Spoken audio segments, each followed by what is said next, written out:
கர்த்தரும் அருமை இரட்சகருமாகிய இயேசு கிறிஸ்துவின் நாமத்தினாலே இந்த நாளிலும் வந்திருக்கிற யாவரையும் ஆண்டவருக்குள்ளே வாழ்த்தி நீங்கள் எல்லாம் நிறைவையும் பெற்றுக்கொள்ள ஆண்டவர் உதவி செய்யும்படியாக வார்த்தைகளை கொண்டு உங்களோடு கூட பேசும்படியாக ஒரு பாக்கியத்தை கற்று எனக்கு கொடுத்திருக்கிறபடியால் ஆண்டவரை நான் நன்றியோடு சொல்கிறேன். எல்லாரும் வசனம் கேட்க ரொம்பவே எப்படி இருப்பீங்க? உங்கள் ஆவலின் அடிப்படையிலே நான் ரொம்ப ஆவலாக பேச போகிறேன். நம்ம வருட இந்த வசனத்தின் அடிப்படையில் சந்தோஷமும் மகிழ்ச்சியும் நீங்களும் கேட்கணும். உங்களை பார்க்கும்போது எனக்கு என்ன வரணும்? மகிழ்ச்சியும் சந்தோஷமும் வரத்தக்கதான நிலைமைகள் உண்டாக்க வேண்டும். அந்த அடிப்படையில் தான் என்னுடைய வார்த்தைகளை உங்களோடு கூட ஒரு சில கருத்துக்களின் அடிப்படையில் நான் பகிர்ந்து கொள்ள ஆண்டவருக்குள்ளே கொண்டிருக்கிறேன். சங்கீதம் 14ஆம் அதிகாரம் 7ஆம் வசனத்திலே நாம் பார்க்கும் பொழுது, சீயோனிலிருந்து இஸ்ரவேலுக்கு இரட்சிப்பு வருவதாக இங்கு தாவீது சொல்வதற்கான காரணங்கள் என்ன என்பதை வேத வசனத்தின் அடிப்படையிலே நாம் ஏற்கனவே கேட்டிருக்கிறோம். சற்று அதை நான் மாற்றி உங்களோடு கூட பேச ஆண்டவர் இந்த நாளிலே நமக்கு என்ன செய்வாராக? உதவி செய்வாராக. தாவீது ஏன் விதமாக சொன்னார் என்பதற்கான ஒரு மிக முக்கியமான காரணத்தை இந்த நாளிலே உங்கள் முன்பு வைத்து விரும்புகிறேன். தலைமைத்துவம் என்று சொல்லி அந்த தலைப்பின் அடிப்படையிலே தேவனுடைய வார்த்தை உங்களோடு கூட நான் பகிர்ந்து கொள்ளப் போகிறேன்.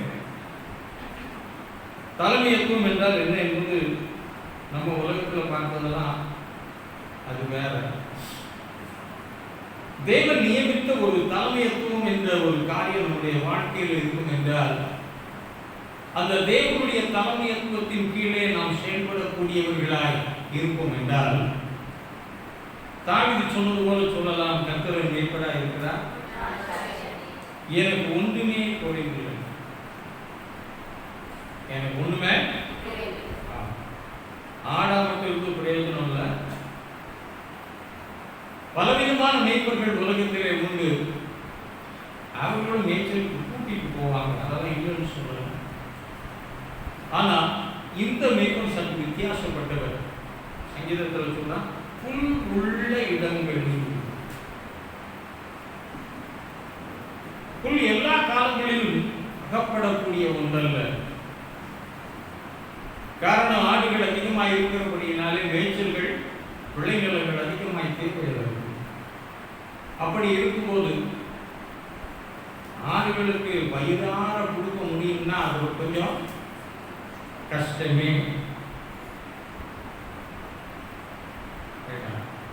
ஆனா அப்படிப்பட்ட ஒரு சூழ்நிலையில தாவீது எழுத, புல் உள்ள இடங்களில் என்னை மேய்த்து, அதோட நிறுத்தல, தண்ணியை குடிக்க கூட்டு போறாரு நிறுத்தல, அமர்ந்த தண்ணீர்கள் அண்டையில் என்னை. ஆடு எப்பொழுதுமே வேகமாய் ஓடுகிற அந்த தண்ணீர்களுக்குள்ளே இறங்கி தண்ணி குடிப்பதற்கு அது பயப்படும். ஏன்னா அது ஒரு பயந்த சுவாபம். நீங்களும் அப்படித்தானே? நீங்க ரொம்ப பயப்படுவீங்க, நல்லாவே தெரியும். ஆகவே அமர்ந்த தண்ணீர்கள் அண்டையிலே, ஆகவே அவரை ஒரு தலைமைத்துவமாய் வைத்து செயல்பட்டபடியினால, ஒரு ஆடா வச்சு பார்க்கலாம், ஒரு ஆடு மேய்க்கிற மேய்ப்பனுக்கு கீழே வளர்கிற ஒரு ஆடாக தன்னை வைத்து பார்த்தபடியால், மேய்ப்பன் ஓடி போனாலும் தேடி என்ன செய்வார்கள்? ராஜாவா இருந்த இருந்தால் என்ன செய்வார் உங்களுக்கு நல்லாவே தெரியும். போனால் போகட்டும், போனான்னு ஒரேப்பா. அவர் அப்படியெல்லாம் ஒன்றும் செய்ய மாட்டார். ஒருவேளை போய் எங்கேயா போய் சிக்கிட்டாலும் என்ன செய்ய மாட்டாரு, தேடியே வரமாட்டார். இது எப்பவுமே அந்த மாதிரி கேஸ் தான். போய் எங்கேயாவது என்ன செய்யட்டும், சிக்கன்னு சொல்லி விட்டுறார். மெய்ப்பன் அல்ல, ஆடுகளை அறிந்திருக்கிறான், அதன் ஒவ்வொரு காரியங்களையும் அறிந்திருக்கிறான். அறிந்தவன் தேடி கொண்டு வந்து தன் மந்தையிலே சேர்த்து மகிழ்கிறவன். பெயர் சொல்லி வெளியே அழைத்து செல்வான், மறுபடியும் பெயர் சொல்லி உள்ள செய்வான், அனுப்புவான். இவ்விதமாய் ஒரு மிக நேர்த்தியாய் நடத்தக்கூடிய நிலைமையில அந்த தேவனுடைய தலைமையத்துவம் இருக்க அவன் விரும்பி ஆடு வைக்கும் போதே ஆரம்பிச்சிட்டான். கர்த்தர் ஆடு வைத்து அவனை அனைத்து சமஸ்த இஸ்ரவேலின் மேலும் ராஜாவாகி இருக்கத்தக்கதாய் திரும்ப செய்து அவனை ஆசீர்வதித்தவர். ஆகவே அந்த தலைமையத்துவம் அவனை மிக உயர்ந்த இடத்துல கொண்டு போய் விட்டது. ஆனால் தேவனால் தான் சவுலும் ராஜாவானான், அது நமக்கு தெரியும். அவன் கழுதையை தேடி போனான் இல்லையா? கழுதை தேடி போனாலும் அது எங்க போச்சுன்னு கண்டுபிடிக்கவே முடியலன்னு சொல்லப்பட்டிருக்கு. ஆனால் சவுலை பாராட்டின, ஊரா தேடி போனோம். நம்ம கழுதையை தேடணும்னு எங்க போறோம், குட்டிச்சவருக்கு தான் போறோம். ஆனா நாடுகள்லாம் கடந்து போயிருக்கிறான், காணலன்னு சொல்லி விடல. இருந்தாலும் அந்த ராஜாவோடு வந்த ஒரு சவுலோடு வந்த ஒரு வேலைக்காரன் சொன்னாங்க, கவலைப்படாதீங்க, நீங்க ரொம்ப அலைஞ்சிட்டீங்க, ஒரு தீர்க்கதரிசியை பார்த்தா அவர்கிட்ட போனா என்ன எங்க இருக்குன்னு சொல்லிடுவாரு. ஆனா இப்போ உள்ள தீர்க்கதரிசனம் கிழக்கு நோக்கி போவா, போயிட்டே இருப்பார். கிழக்கில் ஒரு இடத்துல முடிய போகுது. அப்படி ஆண்டுகள் கழுதியை தேடி போன அந்த சவுலுக்கு, ஐயா கொடுக்கறது காசு என்கிட்ட இருக்கியா, நான் கொடுக்குறேன். காசு கொடுத்து தீர்க்க தரிசனம் கேட்டதுக்கு அப்புறம் கழுது கிடைச்சி அதான் பிரச்சனை. சரி இருக்கட்டும். எப்படி இருந்தாலும் கழுதையை தேடி போன அவனை ஆண்டவர் சமஸ்த இஸ்ரவேல் மேலும் ராஜாவாக மாற்றினார். ஆனால் அந்த தேவன் சில பொறுப்புகளை அவனிடத்தில் கொடுத்தார். நீ ராஜாவான பின்பு இவைகளையெல்லாம் நீ தவறாமல் செய்ய வேண்டும், உன் ராஜரீகம் நீடிக்க இதெல்லாம் செய்து சொன்னார். சொன்ன எதையுமே செய்யாம விட்டதுபடினால அவனுடைய தலைமையத்துவம் என்ன செய்தது என்றால், கில்போவா மலையில விழுந்து போகும்படியான ஒரு நிலைமை ஏற்படக்கூடிய சூழ்நிலை உண்டாயிற்று. ஆகவே தலைமையத்துவம் என்பது மிக முக்கியமான ஒன்று. ஆண்டவரை தலைமையாக கொண்டு செயல்பட வேண்டிய ஒரு காரியம், மிக முக்கியமான ஒரு காரியம். அதிலே தாவீது ஒரு உதாரணமாக இருக்கிறார், சவுலும் ஒரு உதாரணமாக இருக்கிறார். தாவீது தேவனுக்கு போகவே இல்லை, தேவன் சொன்ன காரியத்தை அவன் செய்யாம இருந்ததும் இல்லை. ஆகவே அவருடைய தலைமையத்துவத்தை கர்த்தர் ஆசீர்வதித்து தொடர்ந்து ஒரு ஆசீர்வாதமான நிலைமையை காண தாவீதுக்கு உதவி செய்தார். ஆனால் சவுலுக்கோ அந்த நிலைமை இல்லை. தேவன் விரும்பாத காரியங்களிலே கொஞ்சம் கொஞ்சமாய் விலகி போனபடியினால இறுதியாக அவருடைய வாழ்க்கை ஒரு சோகமான முடிவிலே முடிந்தது. இந்த ரெண்டு உதாரணங்களையும் ஏன் வைக்கிறேன் என்றால், எல்லாருமே தேவனால் தெரிந்து கொள்ளப்படுகிறோம். அவருடைய தலைமையத்துவத்தின் கீழே செயல்படக்கூடிய மக்களாக அவர் மெய்ப்பனாகவும் நாம் அவருடைய ஆடுகளாகவும் இருக்கிறோம். இன்று அவருடைய சத்தத்தை நீங்கள் கேட்பீர்களாக, வனாந்தரத்திலே உங்களுடைய முற்பிதாக்கள் கோபப்படுத்தினது போல நீங்க தேவனை கோபப்படுத்தாதபடிக்கு செயல்படுவீர்கள் என்றால், அப்படி செயல்படுத்த வேண்டும் என்பதற்காகவே இவைகளை நான் முன்வைத்து உங்களோடு கூட நான் தேவனுடைய வாக்கை இந்த நாளிலே பகிர்ந்து கொள்கிறேன். தாவீது தேவனை தலைமையத்துவமாகவே வைத்து அவன் செயல்பட்டபடியினாலே அவனுடைய வாழ்க்கையை கர்த்தர் அவனை நடத்தி சென்ற பாதைகளில அவன் சந்தித்த போராட்டங்கள் கொஞ்சம் அல்ல. ஆனால் ஒன்றும் கூட அவனை தாவீது என்ன செய்யல, மேற்கொள்ளவில்லை. இறுதி வரைக்கும் வெற்றி பெற்றவனாக அவன் காணப்பட்டான். ஆகவே இறுதி வரைக்கும் நம்முடைய வாழ்க்கையிலே வெற்றி இருக்க வேண்டும் என்றால் தலைமையத்துவம் யாராக இருக்கணும்? தேவனாக இருந்து அதை செய்வதற்கு நாம் ஆயத்தமாக இருந்தால் எவ்வளவு பிரச்சனை நமக்கு வந்தாலும், நான் அவைகளை குறித்தான் பேசினால் இன்னைக்கு அதுக்குள்ள போகல, ஒன்று நம்மை ஒன்றுமே செய்ய ஒரே ஒரு சின்ன காரியத்தை நான் சொல்லிட்டு நான் அந்த பகுதிக்குள்ளே கடந்து வர விரும்புகிறேன். தாவீதை குறித்து சொல்லும்போது தீராத வியாதி அவனை பிடித்து கொண்டது. படுக்கையிலே கிடக்கிற இவன் எழுந்திருப்பது இல்லை என்று சொல்லி, அவன் மேஜையிலே அவனோடு கூட அப்பம் ருசித்தவன் கூட தன் குதிங்காலை தூக்குகிற நிலைமையிலே காணப்பட்டால், மரணத்துக்கும் அவனுக்கும் சத்துதான் என்ற ஒரு நிலைமை இருந்தாலும் ஒன்றிற்கும் கர்த்தர் அவனை ஒப்பு கொடாதபடி வாழ்க்கையில் சந்தித்த போராட்டங்கள் என்பது கணக்கில் அடங்காத ஒன்று. ஆனால் எவைகள் இருந்தாலும் சரீர பாதிப்பு மனநிலைமையிலே, காய்ச்சல் வந்தால் யாரும் கவலைப்பட மாட்டேங்குது இல்லையா? பேச மாட்டேங்குது. காய்ச்சல் செத்தவே இருக்காங்க. 3 நாள் காய்ச்சல், 5 நாள் காய்ச்சல், 10 நாள் காய்ச்சல், அப்படி செத்துப்போன தான் இருக்காங்க. காய்ச்சல் வந்தால் பயப்பட மாட்டோம். ஆனா மரணத்துக்கு ஏதுவான ஒன்று நிகழ்ந்தால் நமக்குள்ள என்ன வந்துடும்? பயம் வந்துடுமா? சந்தேகம் வந்துடுமா?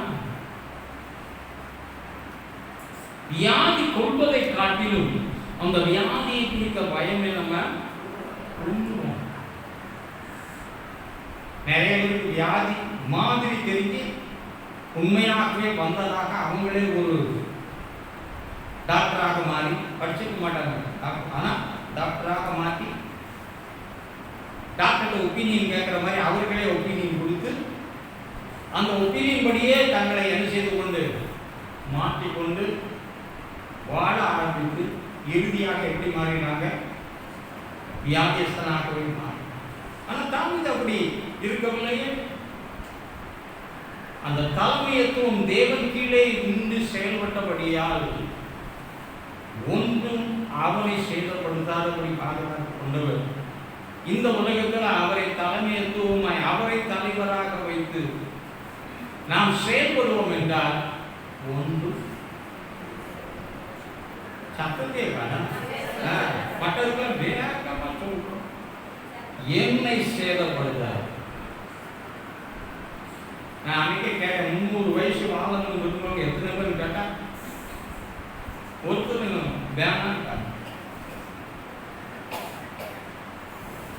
இன்னும் ஒரு மாதிரி பார்க்குறீங்க, இதெல்லாம் நடக்குமான நடக்கும். தேவனுக்கு செய்வதற்கு உங்களிடத்துல வேலைகள் இருந்தால், வயது குறைக்கப்பட்ட காலத்திலே தேவன் வயதை கூட்டி கொடுத்த எத்தனையோ நபர்கள் உலகத்தில் உண்டு. இன்றைக்கே தேவனை தேடாமல் நீண்ட நாள் வாழ்ந்த மக்கள் இருக்கிறாங்களா இல்லையா? நானே பார்த்திருக்கேன். ஆனா தேவனை தேடாம தன் வாழ்க்கையை ஒரு கட்டுக்கோப்பாக நடத்தினால நீண்ட நாள் வாழ முடியும் என்றால், கர்த்தரையே தெய்வமாக கொண்டு கர்த்தருடைய வார்த்தையின்படியே நடந்து கொண்டிருந்தால் காலங்கள் நீட்டிக்கப்படுமா என்றால் நிச்சயமா நீட்டிக்கப்பட்டிருக்க வேண்டும். மனுஷன் தன்மை என்னன்னா, கொஞ்சம் நல்ல ஆயிடுச்சுன்னா ஏறிய எட்டி உழப்பான். திரும்ப இறங்கணுங்கிறது ஏணி. அங்க படிக்கட்டு இல்லாதனால்தான் ஏணி. படிக்கட்டு இருந்தா இன்னும் தேவையில்லை. அப்ப படிக்கட்டு இல்லை, ஏணி இருந்தா தான் ஏற முடியும் என்று தெரிந்து மேல ஏறிட்டு எட்டி உழைச்சா படிக்கட்டு இல்லாததுனால விழுந்து அடிய நேரிடும் என்பதை மறந்து போக வேண்டாம். ஆகவே தேவனை முன்வைத்து அவருடைய காரியங்களின்படி செயல்பட்டு வந்தால் கர்த்தர் காலங்களையும் கூட்டி கொடுத்திருக்கிறார். பைபிள்ல கூட்டி கொடுப்பாரா கொடுக்க மாட்டாங்க. ஆயத்தம் சொல்லியிருந்தார். நிறைய பேருக்கு நல்லா இருக்கும். வீட்டில் பண்ணா பாடல பாஸ்டர் எங்க இந்த இப்படிலாம் நினைக்காதீங்க. தயவுசெய்து இந்த பாடுகள் எல்லாம் ஒரு நீடித்த காலங்களாக இருக்க போவதில்லை. எவ்வளவு கார்மேக கூட்டங்கள் வந்தாலும் சூரியனுடைய வெளிச்சத்தை, அதை காட்டில் நீதியின் சூரியனுடைய வெளிச்சத்தை, நீங்க ஒரு வெளிச்சத்தின் பிள்ளைகள். ஆகவே அந்த பிரகாசம் நிச்சயமா எந்த இருளையும் வெளிச்சம் பிரகாசிக்காதபடி தடுக்க முடியாது. தாவிது அதை அறிந்தபடிதான் சொல்றான், இருளே என்னை சூழ்ந்து கொண்டால், நம்ம வெளிச்சமே சூழ்ந்து கொண்டாலும் எப்படியோ இருக்கும், இருளே என்னை சூழ்ந்து கொண்டாலும் அந்த இருளையே தேவன் வெளிச்சமாக்குவார். இவ்வளவு உபாசனை கேட்கிறோம். பாட்டு வேணா பாடிக்கிறீங்க, கடந்து வந்த பாதைகளை நன்றியா சொல்றீங்க. கடந்து வந்த பாதையை நடத்தி வந்த நிலைமைகளை நீங்கள் கவனித்து இருப்பீர்கள் என்றால், இம்மட்டும் உதவி செய்தவர் இனிமேல் உதவி செய்வார் என்று இருக்கும் பொழுது கர்த்தர் நடத்துவதற்கு தடையே இல்லைங்க. நம்முடைய ஆண்டவர் சகலத்தையும் செய்ய வல்லவர். அவர் செய்ய நினைத்த காரியம் ஒரு நாளும் தடைப்படாது. ஆகவே இந்த கந்த வேளையில சுருக்கமான நேரத்தில் சில முக்கியமான கருத்துக்களை மட்டும் நான் உங்களோடு கூட பகிர்ந்து கொள்ள ஆசைப்படுகிறேன்.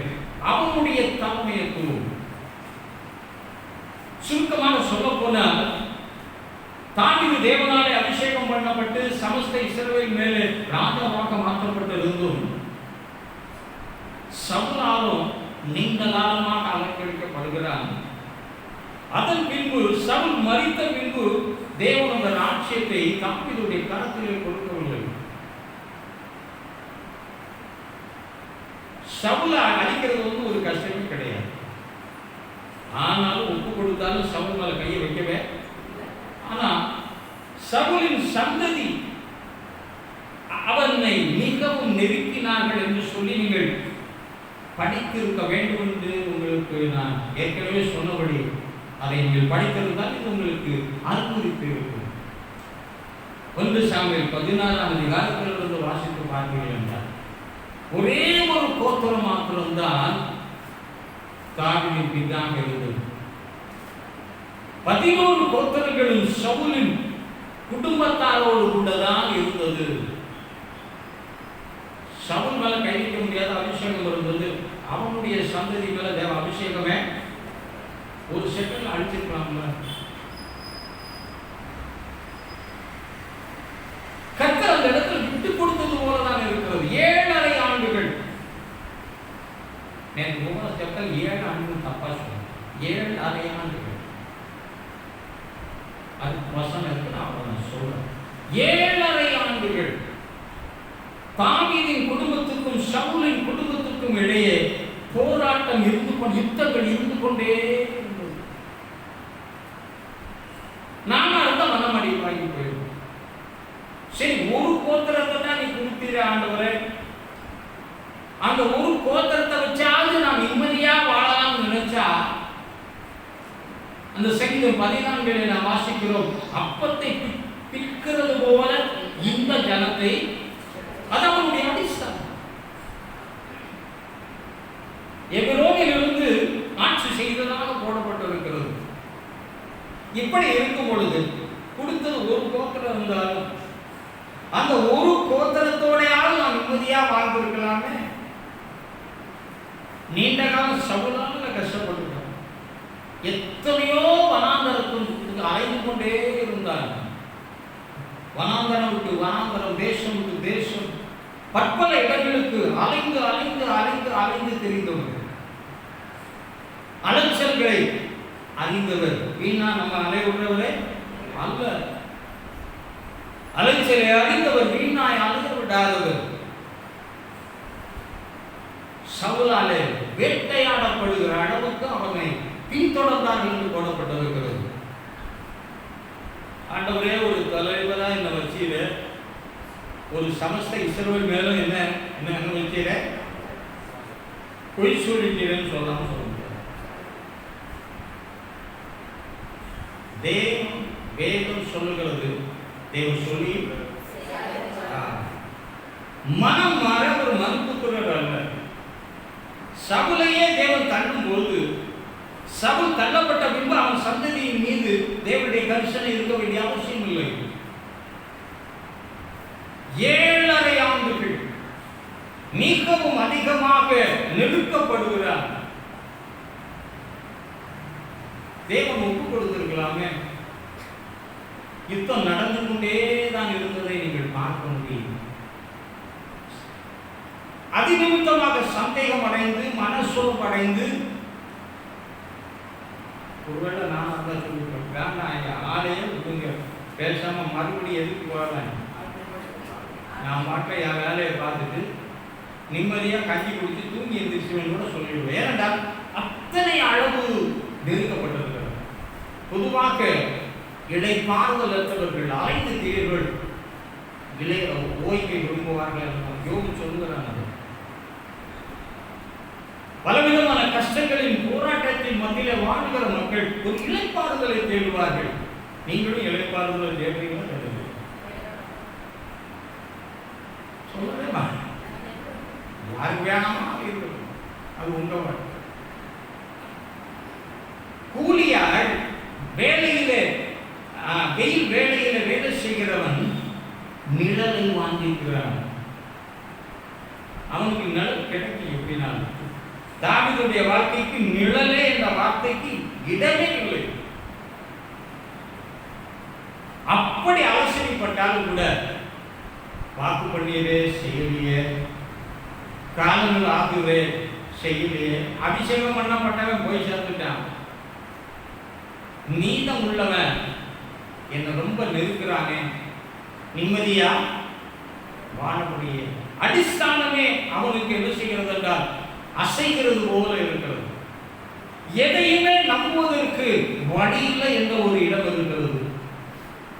ஒருவேளை அது எதற்காக என்று நான் நினைக்கிறேன் என்றால், சிலர் கொஞ்சம் நம்பிக்கை வந்துட்டா எதில் போயிடுவாங்க. நம்பிக்கை வந்தது மேல நம்பிக்கை வச்சுட்டு யார் மேல இருக்க நம்பிக்கை விட்டுருவாங்க. இஸ்ரவேல் தேவனுடைய பிள்ளைகள் எக்காலமும் அவர் மேலே நம்பிக்கையா இருக்க வேண்டியவர்கள். தாவீது அதிகமாய் நேசித்தவன். தாவீது மீது தேவனுடைய திட்டங்கள் மிக பரந்த திட்டங்களா இருந்தது.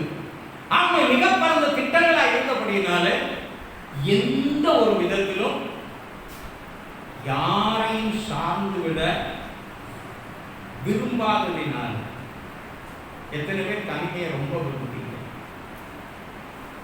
இந்த தனிமையை விரும்பாத ஆளுகளுக்கு தான் ஃபெலோஷிப்பே கிடைக்கும். பார்த்துக்கீங்களா? தனிமையாக இருக்கக்கூடாது அப்படி இருக்கவங்களுக்கு ஃபெலோஷிப். ஆனால் ஃபெலோஷிப்பாக இருக்கணும்னு நினைக்கிறவங்களுக்கு எப்பவுமே ஐசோலேட்டடாக மாறிடுவாங்க. பார்த்துக்கீங்களா? எல்லாரும் எப்பவும் சந்தோஷமாக இருப்பாங்க. அவங்க வாழ்க்கையை நான் விசாரித்து பார்த்தா, நானும் என்னதான் பண்ணி பார்த்தாலே நான் அப்ரப்டாக என்ன செஞ்சாங்க. தாவீதுடைய நேச்சர் ஒருவேளை அப்படி இருந்துச்சான்னு தெரியல.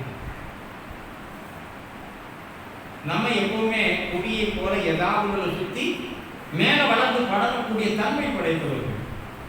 நம்ம மேல நம்பிக்கை வைப்போம். நம்முடைய பலத்தின் மேல, நமக்கு உண்டான சாதகமான நிலைமைகளின் மேல நமக்கு நம்பிக்கை வைக்கக்கூடிய ஒரு சுவாபம் நமக்கு உண்டு. இப்படிப்பட்டவர்களை அப்படியே விட்டுட்டா எப்பவும் எப்படிதான் இருப்பாங்க, மற்றவர்களை சார்ந்தே இருப்பார்கள். அப்படி இருக்கக்கூடாது என்பதைத்தான் கர்த்தர் விரும்புகிறார். ஏனென்றால் மனிதன் மாறுவான், நாம் நம்புகிற நம்பிக்கையும் மாறும். நமக்கு ஆதாரமாக இருக்கிறதும் சில வேளைகளிலே ஆதாரத்துக்கு என்ன செய்யும், நம்மை தாங்குகிற ஒன்று கூட நம்மை தாங்காமல் கீழே போடக்கூடிய இடம்லாம். ஆகவே வாழ்க்கை பாதை இப்படி இருக்கிறதுனால ஏதாவது ஒன்றின் மேலே நம்பிக்கை வைத்து பழக ஆரம்பித்த சிலர் நம்பிக்கை அப்படி மாறிக்கிட்டே வருவாங்க. அப்படி யாராங்க இருக்கீங்களா? பேசவே மாட்டேங்க. சரி, இதுக்கு அது பெட்டர், அதுக்கு அது பெட்டர், இப்படியே சொல்லி என்ன செய்வாங்கன்னா நம்பிக்கை இப்படியே மாற்றி மாற்றி இருப்பாங்க. இப்போ பல்லாங்குழி விளையாண்டு இருக்கோம் இல்லையா? பல்லாங்குழி எத்தனை பேர் விளையாடு கணக்கு பண்ணி அந்த புத்தை எடுத்தோம்னா கரெக்டாக ஒரு அப்பொத்தான் ஆடலாம். அளவு எடுக்க நம்ம இப்படித்தான் பழக்கப்பட்டவர்கள். அதில் நல்ல அனுபவங்கள்லாம் நமக்கு உண்டு. இப்படியே வாழ்க்கையை ஓட்டுறதுனால நாம் ஏமாந்து போவோம் என்பது தெரியும். என்னுடைய மனநிலைமையை தேவன் நன்றாக அறிகிறார். என்னை அறிகிறார், என் மனநிலைமையை அறிகிறார். என்னை படைத்தவர், என்னை படைத்ததற்கு ஒரு நோக்கம் உண்டு. அந்த நோக்கத்தை செய்து முடிப்பதற்கு அந்த காலங்களை வைத்திருக்கிறார். அந்த காலங்களை நான் அடைவதற்கு நான் சரியாக செல்ல வேண்டும் என்றால், பலர் மீது நம்பிக்கை நான் வைக்க ஆரம்பித்தேன் என்றால், ஏமாந்து போகும்போது மனம் வந்து போய் தேவனை நான் வெறுத்து போவதற்குரிய வாய்ப்புகள் தான் அதிகம். உலகத்திலே பாருங்க, எதையும் கண்டுக்காம இருக்காம பாருங்க, அவங்க பிரச்சனையே வராது. எல்லாத்தையுமே பிரச்சனையா எடுத்துக்கிறவங்களுக்கு நீங்க பாத்தீங்கன்னா எல்லாமே பிரச்சனை. சில சொல்ல பொறுப்பே இல்லையா, இதை பத்தி கவலைப்படவே சந்தோஷமா இருக்கிறான். ஆனா நான் பொறுப்பா செய்யலாம், பொறுப்பு தேவைதான் இல்லைன்னு சொல்லல, நான் பொறுப்பா செய்யறேன். ஆனா எனக்கு நிம்மதியே இல்லை. காரணம் என்னன்னா, நீங்க வேற பக்கம் இருக்கிறீங்க. தேவன் அதை விரும்புகிறோம்.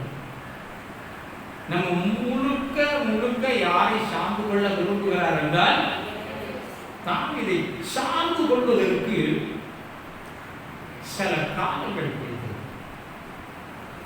அலைய விடுகிறவர் அல்ல, வீணாய் அலைய வைக்கிறவரும் அல்ல.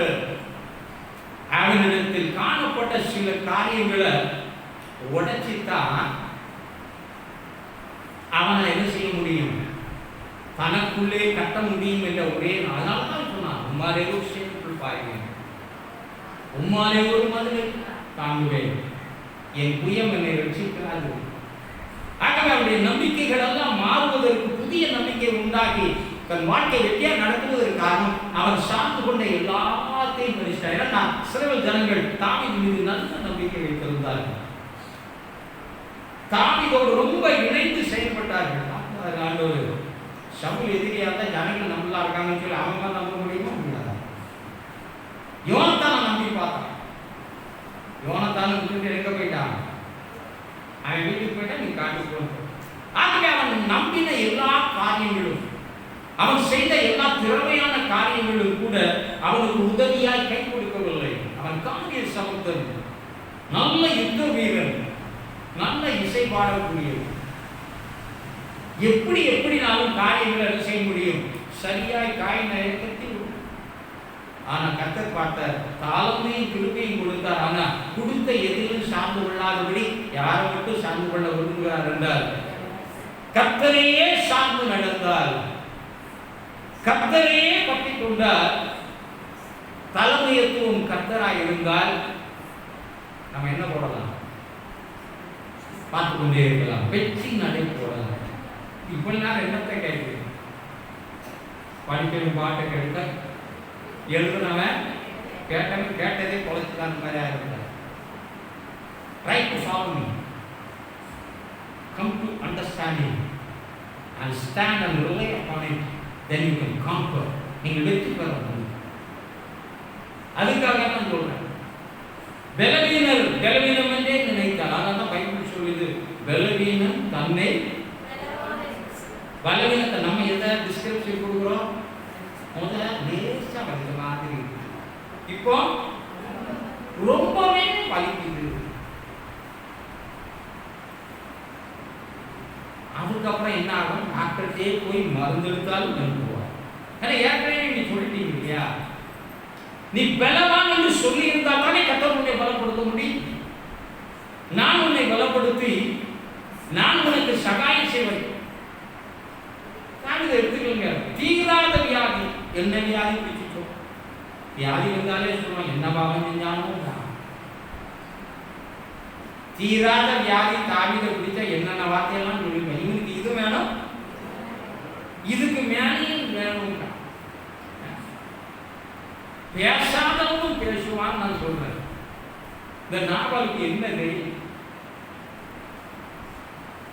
தாவீது உணவு கேட்டு அனுப்புகிறான், கேவலமா பேசலாம். நாவால் தாவீதிடத்துல நன்மை பெற்றது. இவங்களுக்கெல்லாம் நான் வியாபாரம் கொடுக்கணுமான்னு கேட்கிறாயா? மனிதன் எப்படித்தான் இருப்பான், ரொம்ப நம்பிக்கையோட நாவலுக்கு நேரா ஆட்களை அனுப்பலாம். ஆனா அவன் அவன் நம்பிக்கை உருக்குலைந்து போனது. அவன் சந்தித்த ஒவ்வொரு காரியத்தையும் நான் எடுத்து பார்த்தேன், எல்லா இடத்திலுமே உடைக்கப்படுகிறான்.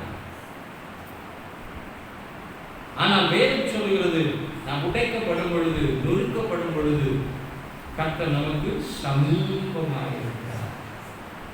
அதனால சில வேளைகளிலே தனித்து விடப்படும் போது, எல்லாரும் நம்மை மறக்கும் பொழுது, எல்லாரும் நம்மை வெறுக்கும் பொழுது, எல்லாரும் நம்ம தள்ளிவிட்டாலும், எல்லாரும் நம்ம பார்த்து நீ உதவாத பாத்திரம் என்று சொன்னாலும், உங்களுக்குள்ள ஒரு காரியம் இருக்க வேண்டும். கர்த்தர் வக்கை நோக்கி இதை நடத்தி சொல்கிறார். நான் திசை மாறி போகவில்லை. கர்த்தர் காரணம் இல்லாமல் இவைகளை என் வாழ்க்கையில அனுமதிக்கவில்லை என்று சொல்லி நாம் போவோம் என்றால், நம்பின உங்களை ஒரு நாளும் கைவிட மாட்டார். தேவன் ஒரு நம்பிக்கை துரோகி அல்ல.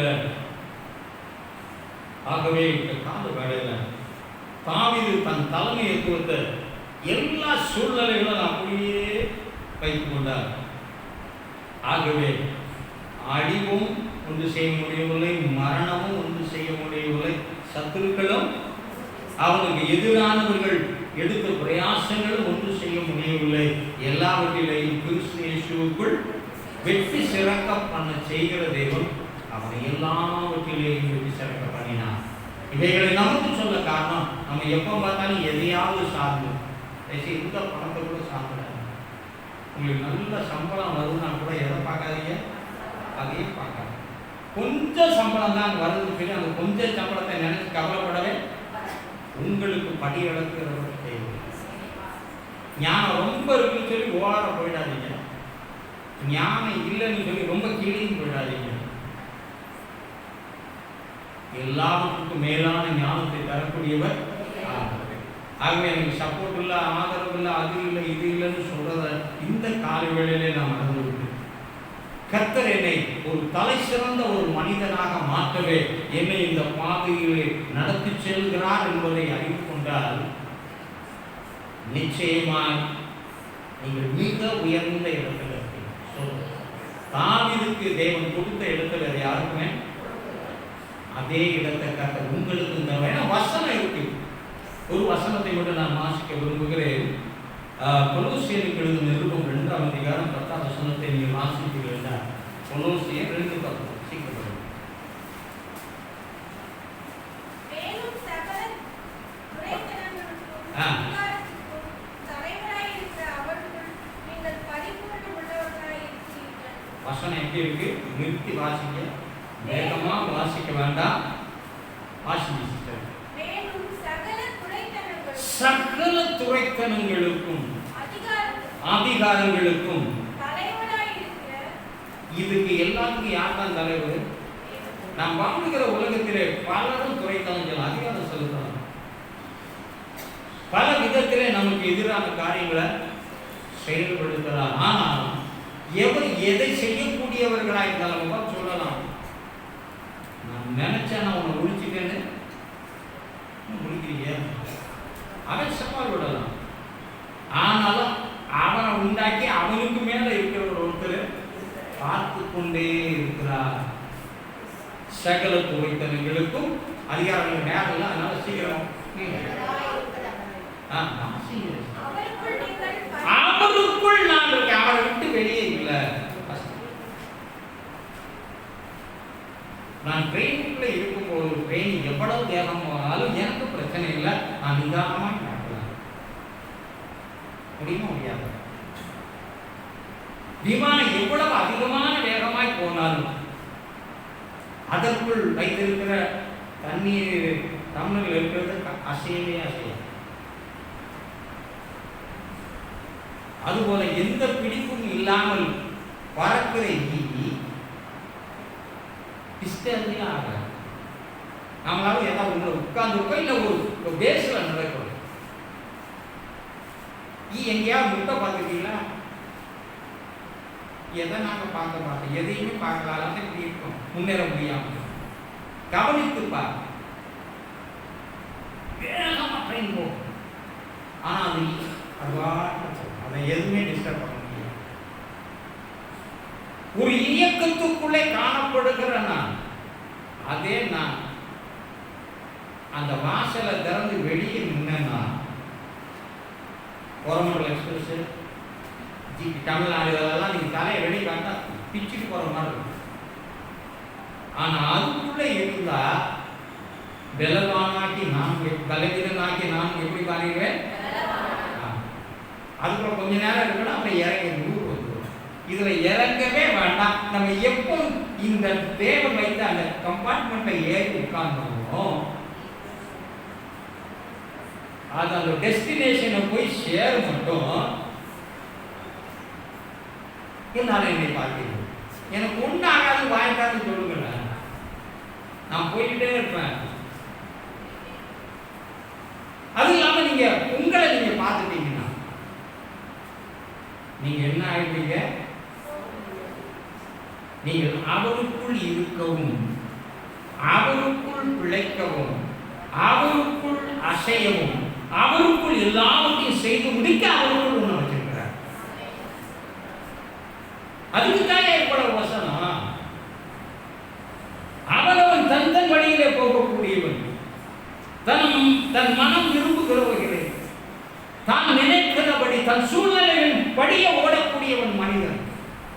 மனிதனுக்கு கொடுத்த விளக்கம், அவன் விரும்புகிறதையே பேசுவான், அவன் விரும்புகிறதையே கேட்பான், அவன் விரும்புகிறதையே செய்வான். அவன் தான் மனிதன். யாரா இருந்தாலும் சரி. சிலர் சிலது சொல்லுவான், அப்படியே உட்கார்ந்துருக்காங்க. பார்த்தீங்களா, உங்களுக்கு பல நினைவு வருது. நான் சொல்ற காரியம் யூஸ்வலா அவன் அப்படி செய்ய தயவுசெய்து சொல்லலாம். அவன் தான் மனிதன். அவன் விரும்புகிறது எப்படி நீங்க விரும்புகிறத செய்ய விரும்புகிறீங்களோ, ஒவ்வொருவருக்கும் உரிமை இருக்கா இல்லையா, ஃப்ரீடம் இருக்கா இல்லையா, அதை செய்யத்தான் செய்வார். ஆனால் எதற்குள் இருந்து கொண்டிருக்கிறத பார்த்தா கரெக்டாக. ஏன்னா தேவன் சகலத்தையும் சீர்படுத்துகிறவர், சீராக்குகிறவர். அவருடைய சித்தத்தின்படி, அவருடைய நோக்கத்தின்படி, அவருடைய அழைப்பின்படி, அவருடைய தெரிந்து கொள்ளுதலின்படி, அவர் நடத்துகிற விதத்தின்படி அது கரெக்டாக போவார். அப்ப அந்த ஒரே விதத்துக்குள்ளே இயக்கப்படும்படியாய் கர்த்தர் நம்மை வைத்திருக்கும் பொழுது இதை அறியாமல் ஓடுகிறபடியினால் தான் என் ஜனம் அறியாமல் ஓடுகிறார்கள். என்னை அறியவில்லை, உணரவில்லை, காலத்தை குறித்த சிந்தனை அவர்களிடத்தில் இல்லை. ஆகவே தான் அவர்கள் நெருக்கப்படுகிறார்கள். ஆகவே நம்முடைய வாழ்க்கை விடுதலையோடு கூட இருக்க வேண்டும் என்றால், எந்த ஒன்றும் என்னை நெருக்காமல் இருக்க வேண்டும் என்றால், அவைகளை விட்டு நான் நீங்கி கடந்து செல்ல வேண்டும் என்றால், இந்த உலக ஓட்டம் எவ்வளவு ஸ்பீடா இருந்தாலும் சரி, உலகத்தில் இருக்க எல்லாமே ஸ்பீடா போனாலும் சரி, எல்லாமே அவருக்குள். ஆனா உனக்கு ஒரு கிருபை இருக்கு, எனக்கு எல்லாம் அவருக்குள். ஆமா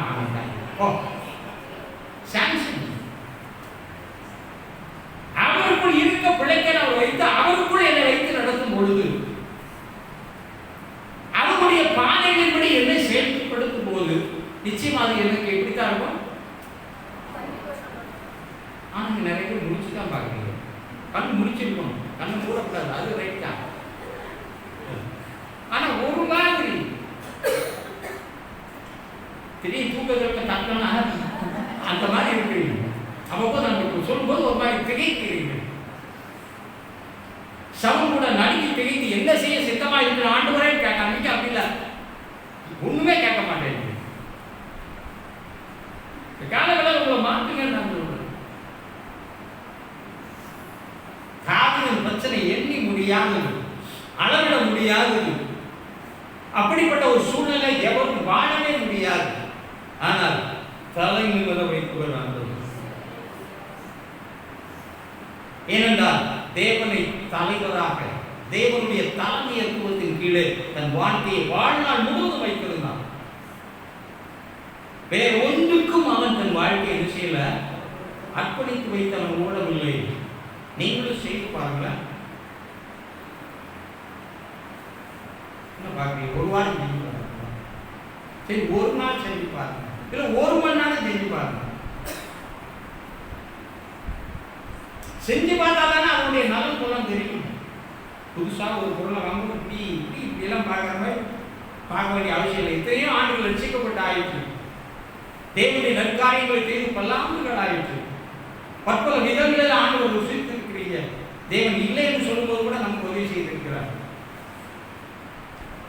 தேவன் என்னை கைவிட்டார் என்று சொன்னபோது கூட கைவிடாதபடி காத்திருக்கிற வார்த்தையில் உண்மை உள்ளவர், தெரிந்து கொள்ளுதலில் உண்மை உள்ளவர், மனமானாதவர் செய்திருக்கும் போது நாம் நம் நிலைமைகளை சீராக்கிக் கொள்வோம் என்றால் அவருக்குள் நாம் இதை பிடிச்சி இழுக்கும் போது நம்ம என்ன சத்து முடிஞ்சவன வீட்டை நோக்கி ஓடுற மாதிரி, வீட்டுக்கு போயிட்டு அப்புறம் அங்கங்க ஓடுற மாதிரி ஓடும்.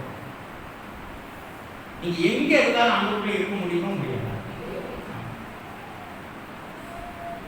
எங்க இருந்தாலும் ஆண்டவருக்குள்ள காணப்பட முடியுமா? முடியாதாங்க. அவருக்கு மறைவாக நீங்க எங்கேயுமே ஓட முடியாது.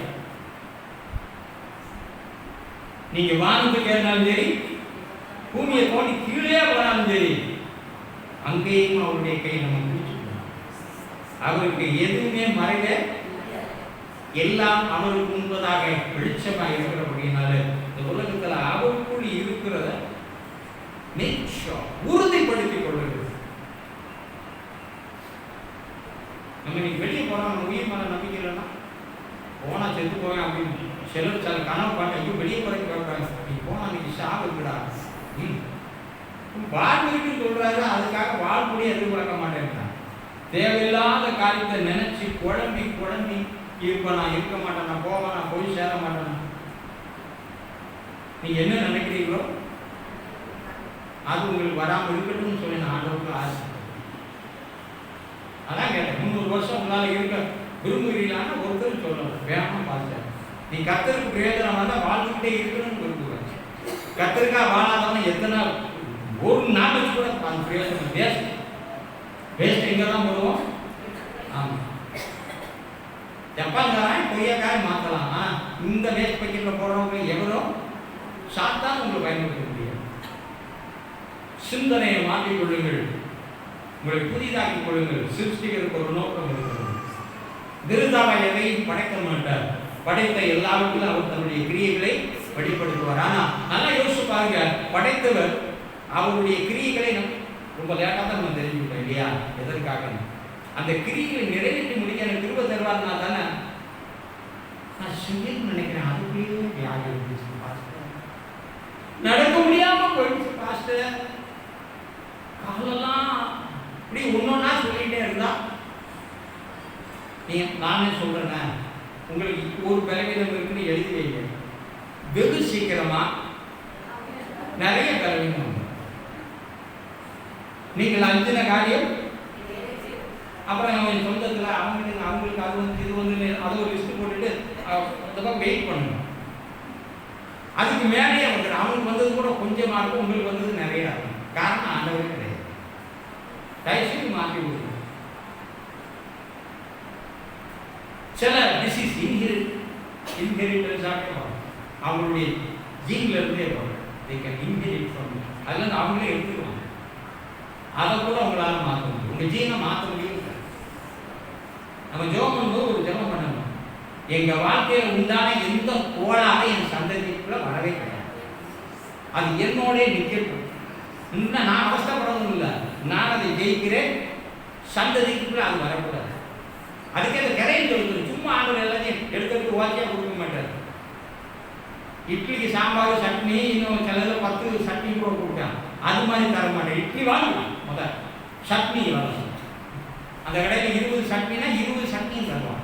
சட்னி இல்லாத கடைனா வெறும் இட்லி தான் சீனி வச்சு தர சாப்பிடுவோம். எது விருப்பமோ அதை இந்த கால விழந்து தேர்வு செய்து கொள்ளும். கர்த்தருடைய திட்டம் அது. அந்த திட்டத்துக்குள்ள கர்த்தர் எப்படி நம்மை நடத்தி செல்கிறார் என்பதை நாம் பார்க்க வேண்டும் என்றால் 1 சாமுவேல் புத்தகம் 10ஆம் அதிகாரம் 1ஆம் வசனத்துல கர்த்தர் தன்னுடைய சுதந்திரத்தின் மேல், எது மேல? தாவீதுக்கு ஆண்டவர் இந்த ஆளுகையை தந்த போது,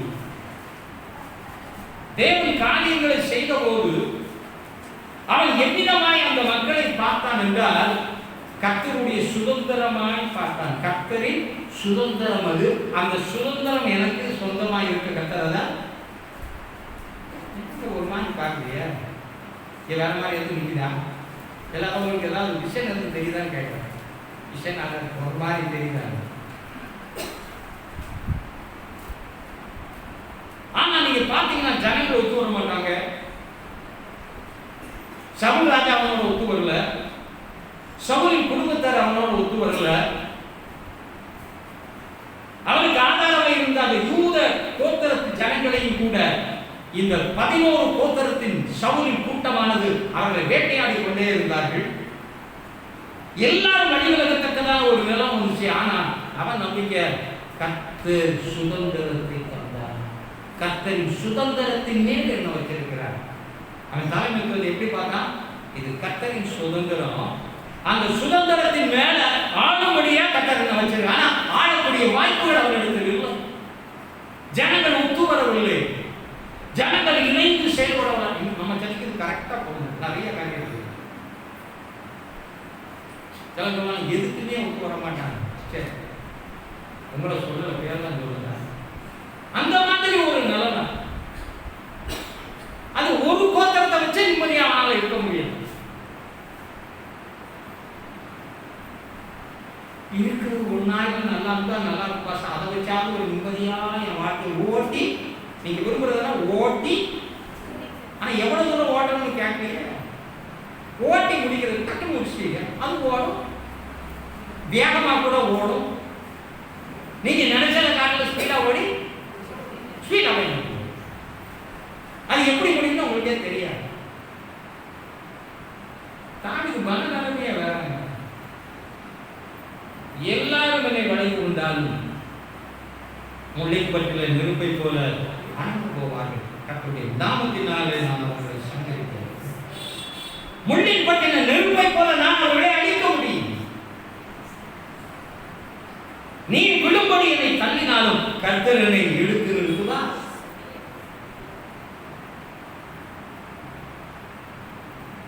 நம்ம நிலைமை எப்படி இருந்திருக்கணும், அந்த நிலைமைக்கு நேராக நம்ம என்ன செய்யணும், ஆக்கப்பூர்வமா உருவாக்கணும். அதுக்குதான் சபை, அதுக்குதான் தேவனுடைய வார்த்தைகள், அதற்கு தான் ஆலோசனைகள், அதற்கு தான் சில சீர்திருத்தங்கள், சில சிற்றிப்பு, சில வேளை காயப்படுத்தி காயம் கட்டுகிற காரியங்களை இப்படித்தான் நடக்கும்.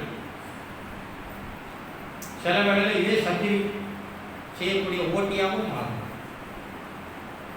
அப்ப எல்லாரும் கத்தி கபடாவோட நிற்போம், அதுக்கப்புறம் பேண்டேஜ் கிளாத்தோட நிற்போம், காய கட்டுவோம், அப்புறம் விட்டாம என்ன செய்யும்,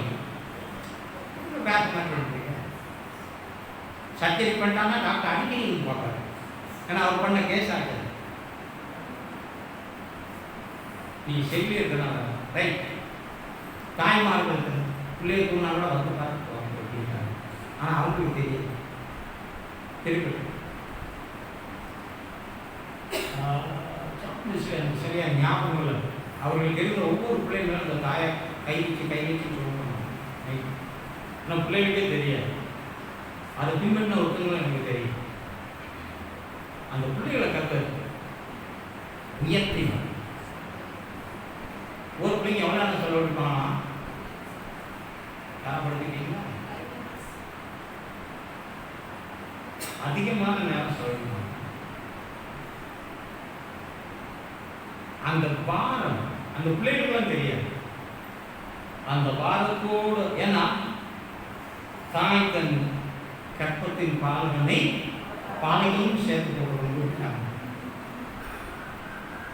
ரெண்டு போட நம்மாட்ட அவட அவங்களுக்கு எப்பவுமே அந்த பக்கம் தானே, பாலகன் தான் பாலகி தான் இல்லவே இல்லைன்னு அது சேர்த்து போடணும். இந்த ஈக்குவல் ரைட் கிடையாது, ஈக்குவல் ரைட்டு உங்களை பிள்ளைல நீங்கள் கேஸ் போட்டால் கூட செல்ல முடியாது. தேவன்கிட்ட போனால் அதை காட்டும் அதிகமாக செல்லுபடியாகும். நேரம் கொடுத்து தாண்டி அறிதான் சுதந்திரத்தின் மேல, சுதந்திரத்தின் மேல தனக்கு அதிகாரம் இல்லையோ, தேவன் அதன் மேல அதிகாரம் இல்லை. தேவன் அதன் மேல என்ன அதிகாரியா இருக்கான். அதனால சொன்னான், அவர்களை என் பாதங்களுக்கு கத்தத்தில் கொடுத்துவார். அதற்கு ஒரு நாளை குறித்திருந்தார். நேரமான டக்குனு சொல்ல நிறைய வசனம் இருக்கு.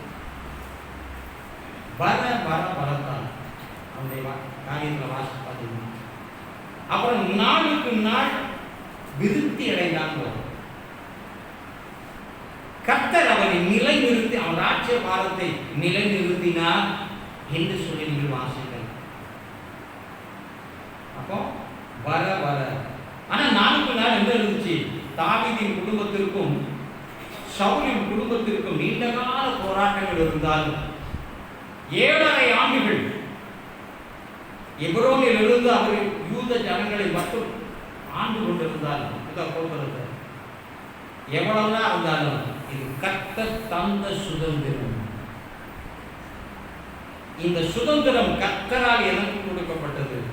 என்ன தாண்டி அதால போகவே, சவுலின் குடும்பத்துக்கு ஆதரவா இருந்தாலும் கூட, எவ்வளவோ ஆதரவுகள் இருந்தாலும், எத்தனை ஆதரவா இருந்தாலும் தேவன் என்பதாக அது பதறாகும்.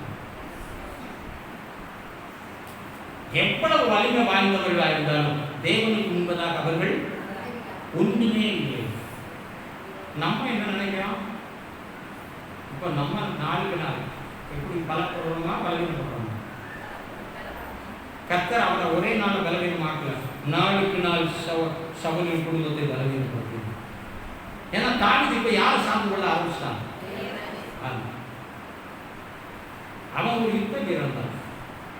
எல்லாமே அவங்களுக்கு தெரிந்தாலும் ஒரு காலத்துல தனக்கு உண்டானதை சார்ந்து கொண்டான். அதுக்கப்புறம் கர்த்தர் எனக்காய் அப்படியும். அப்போ அவன் சார்ந்து கொள்கிற விதம் வித்தியாசமா இருந்தனால, கர்த்தரையே வைத்து ஓட்ட முடியினால அசைக்கப்படவில்லை. நாளுக்கு நாள் விருத்தி அடையணும், அபிவிருத்தி அடையணும். ஏதாவது விருத்தி ஆயிருக்கா? அது எனக்கு தெரியாது, உங்களுக்கு தான் தெரியும். நான் சொன்னா என்ன திருப்பி தெரியும், என்ன விருத்தி ஆயிருக்குன்னு எனக்கு தெரியும், எது இன்னும் அபிவிருத்தி ஆகலன்னு எனக்கு தெரியும். நாளுக்கு நாள் பலப்படணும், நாளுக்கு நாள் விருத்தி அடையணும். இதை கரெக்டா நாம் செய்து கொண்டு வந்தால் கர்த்தர் என் ராஜ்யத்தை ஸ்திரப்படுத்துவார். உங்களுக்குன்னு கொடுத்த ராஜ்யம் ஸ்திரப்படும். அடுத்தவங்க ராஜ்யத்தில் உங்க வேலையை காட்டுங்க, அது ஒரு நாள் செல்ல முடியாது. அந்த வேலை யார் வேலை இல்லை? உயராகும். அவன் சிரிச்சிட்டு போறான். இன்னைக்கு என் வீட்டில் சிரிப்பே இல்லையா? அப்புறம் அடுத்து தான் இருக்கான். அவன் சிரிச்சா நல்லது, நல்ல வேலை. அவன் துக்கமாக சிரிக்கிறான்னு சந்தோஷம். அப்போ உங்க சந்தோஷம், ஐயோ அவன் சிரிச்சிட்டான்னு நினைச்சா உங்க சந்தோஷமும் போயிட்டு. வசனம் அது எல்லாத்துக்குமே ஆதரவு. 1 சாமுவேல் 13 கட்ட நான் முடிச்சிருவேன். தமக்கு ஏற்றவன, அவனுக்கு நல்லா தெரியும் நான் ஆண்டவருக்கு ஏற்றவன். எத்தனை பேருக்கு சொல்ல முடியும் நான் ஆண்டவருக்கு ஏற்றவன் இருக்கிறேன்? நான் யாரையும் கேள்வி கேட்க சொல்ல முடியும். ஏற்றவனா இருக்குன்னா அந்த லிஸ்ட் இருக்கிறத, அந்த லிஸ்ட் வராது. வெற்றிக்கப்பட்டேன், ஞானப்பட்டேன், ஜாதிக்கு வரேன், திருவந்து இருக்கிறேன், அந்த ஏற்ற கிரியைகள் கரெக்டாக இருக்கணும், கனி இருக்கணும், நிறைய காரியம் இருக்கணும். அதெல்லாம் போய் ஏன் போவாங்க? நல்ல நேரத்தில் கெட்ட காரியம் பண்ணுவாங்க. அவங்க நல்லா தெரியும் நான் ஆண்டவருக்கு ஏற்றவன். நான் ஆண்டவருக்கு ஏற்றவராக இருக்கும்போது அவர் இந்த தலைமைத்துவத்தில் வச்சிருக்கும் போது எனக்கு ஏற்றதை செய்கிறவர் ஏற்ற காலத்தில் இருந்து அது கரெக்டாக இருக்கும்போது 1 நாளாக 29:11 தேவரில் எல்லாருக்கும் இந்த வசனத்தை மட்டும் வாசிக்கலாம். 1 நாளாக 29:11 இல்லை குத்திங்க. நீங்க வாசிச்சது ஞாபகம்